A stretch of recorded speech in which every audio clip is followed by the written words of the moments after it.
Certa vez, o grande filósofo canadense Marshall McLuhan afirmou que em nossa atual sociedade, os meios são a mensagem.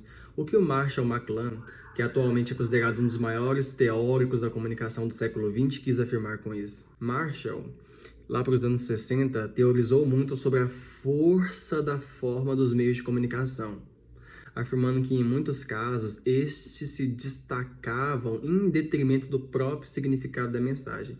O que Marshall quis dizer com isso? Ele quis dizer que, atualmente, a nossa sociedade caminha para uma forma em que o meio como você propaga uma mensagem tem mais força do que a própria mensagem que é comunicada.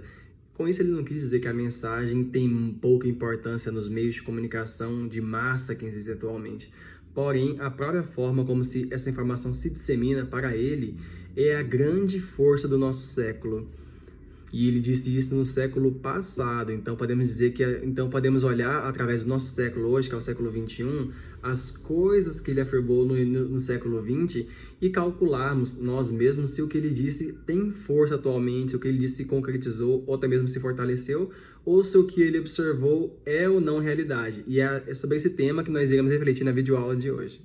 Marshall e seus colegas e seguidores costumavam dizer que todas as sociedades se definem pelos seus meios técnicos e tecnológicos.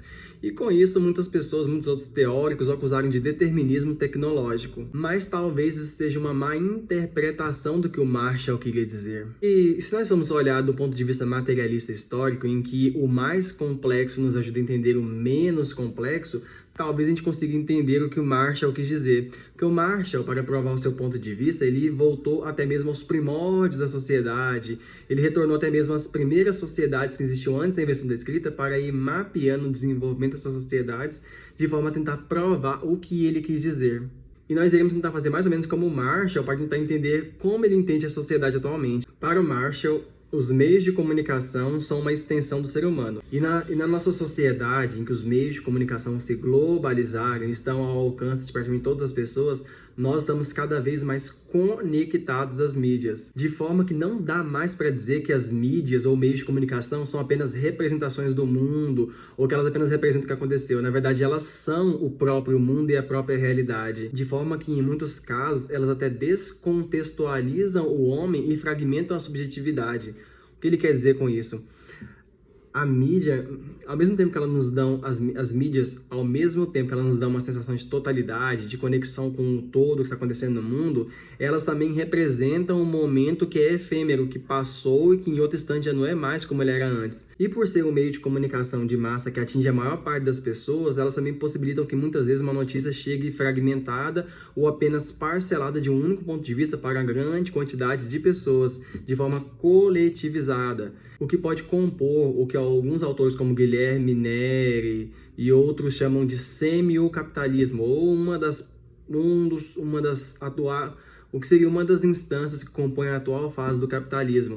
Mas para entender bem o que esse autor quer dizer ao afirmar, por exemplo, que toda cultura se define pelas suas bases técnicas e tecnológicas, vamos pensar com mais calma o que ele quer dizer com isso. Para McLuhan, os objetos técnicos são o meio de mediação entre o homem e o mundo. E o homem recorda cognitivamente o mundo e o que está ao seu redor justamente através desses meios de comunicação. Isso por si só já nos dá uma palhinha do poder que tem os meios de comunicação. McLuhan, numa entrevista inclusive, chegou a dizer que na atual fase de desenvolvimento dos meios de comunicação, muitos homens, inclusive, se informam muito mais pela mídia. Na época que ele falava, que era o século XX, ele se referia muito mais à televisão e ao rádio. Né? Na nossa atual época, podemos nos referir também aos smartphones. Mas McLuhan afirmava que, em muitos casos, os homens da nossa época se informam sobre o mundo muito mais pelos meios de comunicação de massa que capturam as pessoas do que pela própria prática da leitura. Afinal de contas, existem faculdades, cursos e técnicas especializadas em capturar a atenção das pessoas, de modo com que as pessoas prefiram se comunicar muito mais, por exemplo, se comunicar ou então apreender o mundo ao seu redor muito mais pela mídia. Não sei dizer se isso era algo será algo determinado pelo próprio desenvolvimento dos meios de comunicação. Afinal de contas, o autor afirma que toda cultura se define pelas suas bases técnicas e tecnológicas, mas o que eu sei afirmar é que, para o autor, em muitos casos, isso é até negativo. Afinal de contas, o próprio autor dá a entender muitas vezes que essa informação ela é mutilada, ela descontextualiza o mundo, fragmenta a subjetividade, e ele faz um retorno histórico das etapas de desenvolvimento da história da humanidade para tentar provar o seu ponto de vista. Nós vamos mapear, inclusive, aqui o pensamento do autor em 3 fases. Nós vamos mapear aqui o pensamento do autor. Ele divide a história da humanidade em 3 fases. A primeira seria a cultura oral, auditiva, tribalizada. Essa cultura que é oral e auditiva seria aquela que existia antes do desenvolvimento da escrita, 4.000 anos atrás. Seria então um período que nós poderíamos assim, vulgarmente dizer que é o da pré-história, quando os homens não escreviam, porém eles falavam e eles escutavam. Então a informação se passava pela via da oralidade e pela via da audição. Assim a informação se disseminava. Esse tópico tem um subtópico que é a chamada evolução da prensa gráfica de Gutenberg, onde pode-se dizer que o desenvolvimento não só da escrita, mas também da expansão da escrita para mais pessoas através do desenvolvimento da prensa móvel do Gutenberg lá no final da Idade Média para o início da Idade Moderna na Europa, disseminou a escrita e os livros de forma que a informação e o conhecimento, aos poucos, depois que ela foi inventada, passou a não ser mais monopólio apenas daqueles com dinheiro. Vocês devem se lembrar, na Antiguidade e na Idade Média, onde a disseminação de livros e meios de informação pela escrita eram algo assim difícil e muito caro quando existiam, isso fazia com que a informação, depois escrita, após o momento que ela passou a existir, fosse algo que poucas pessoas tinham, como nobres ou então membros do clero católico, fazendo com que a informação e o conhecimento fosse um monopólio de poucos. Porém, a partir do desenvolvimento dos tipos móveis na Alemanha, por Gutenberg, a partir do século XV, a informação passou a se disseminar mais rápido, de forma que o conhecimento passou a não ser apenas mais acessível para as pessoas, como passou a ser uma necessidade, quase que uma exigência da nova sociedade que surgia, o que foi, obviamente, uma revolução para ele. Depois teria vindo a etapa da revolução audiovisual dos meios de comunicação de massa. E o terceiro ponto seria o da cultura audiovisual eletrônica retribalizada. Ele se refere à transição do século XIX para o século XX, onde surgiria o cinema, a televisão, o rádio, a disseminação de informações através dos meios de comunicação que são áudio e visuais são de massa.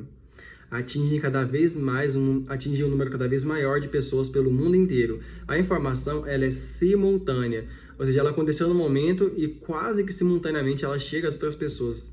Na nossa época do desenvolvimento do celular e da internet, agora em nossa época, que o autor já não está mais vivo, mas que existem celulares e internet, a informação chega praticamente instantaneamente de um lugar do mundo para o outro, quase que simultaneamente ao acontecimento de um fato.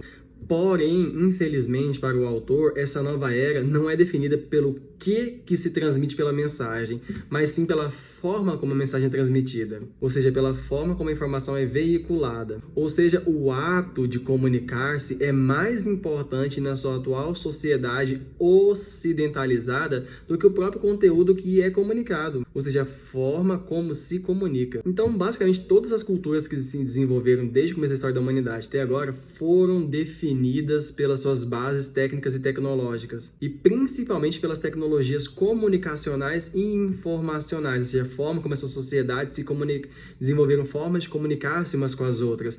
Nas sociedades pré-históricas, através da fala e da audição, após a invenção da escrita 4.000 anos atrás, em que começaram a se escrever pergaminhos, onde a informação poderia ser levada de um local para o outro, não só através da fala, mas também através da fala, mas através da mensagem escrita, que era levada de um lugar até o outro. Então, na sociedade pós-Idade Média, onde a informação não apenas poderia ser escrita para ser levada a uma outra pessoa, mas ela poderia ser produzida em grandes quantidades e chegar a mais pessoas através de um custo menor de produção, mas também através de um tempo menor de produção dessa escrita, o que fez com que o conhecimento se disseminasse muito, como uma verdadeira revolução do conhecimento, que não era mais monopólio das pessoas, até nessa atual era, onde a informação chega muito rápido aos lugares, mas que, infelizmente, o poder está na mão de quem pode produzir informação rapidamente. De qualquer forma, o que ele quer dizer também é que os meios de comunicação são uma extensão do homem, porque prolongam o alcance dos nossos sentidos de forma como eles não conseguiriam apenas pelos meios biológicos com os quais nós nascemos, que seria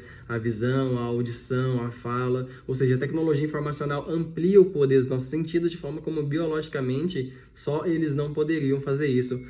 Mas isso nos convida a uma reflexão que para mim é no mínimo assim, assustadora, interessante e preocupante, que seria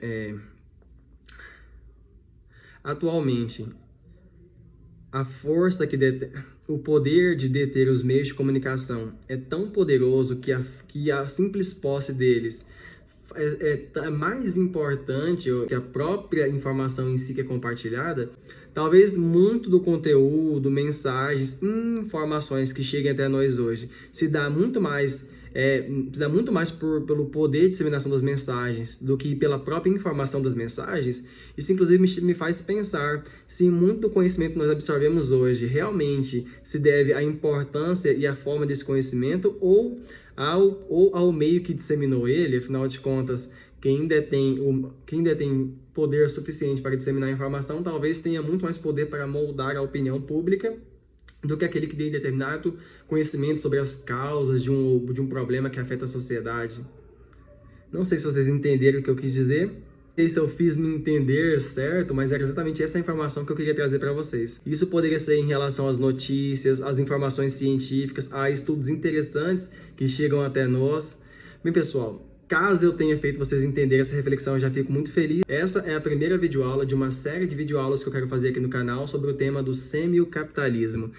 Aqui no meu canal Ensino de História, professor Eduardo Alvarenga, já existem algumas playlists que estão incompletas, mas que eu estou aos poucos completando.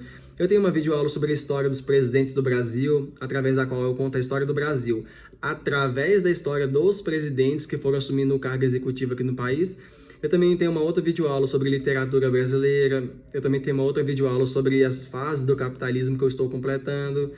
E eu também tenho uma videoaula sobre economia, sobre história econômica, que eu espero que vocês estejam gostando. Eu sei que eu estive algum tempo afastado do canal, mas isso se deveu a alguns fatos que eu não posso controlar, infelizmente, como as demandas da faculdade, do trabalho. Mas enfim, galera, espero que vocês tenham gostado do tema do vídeo. Caso vocês tenham gostado, por favor, não deixe de deixar aquele like maroto, que ajuda o canal a crescer, e de compartilhar esse vídeo para aquele seu amigo que tem interesse em história, filosofia e outros assuntos relacionados às ciências humanas. Estou encerrando o vídeo por aqui. Muito obrigado por você que assistiu até agora. Um abraço e valeu!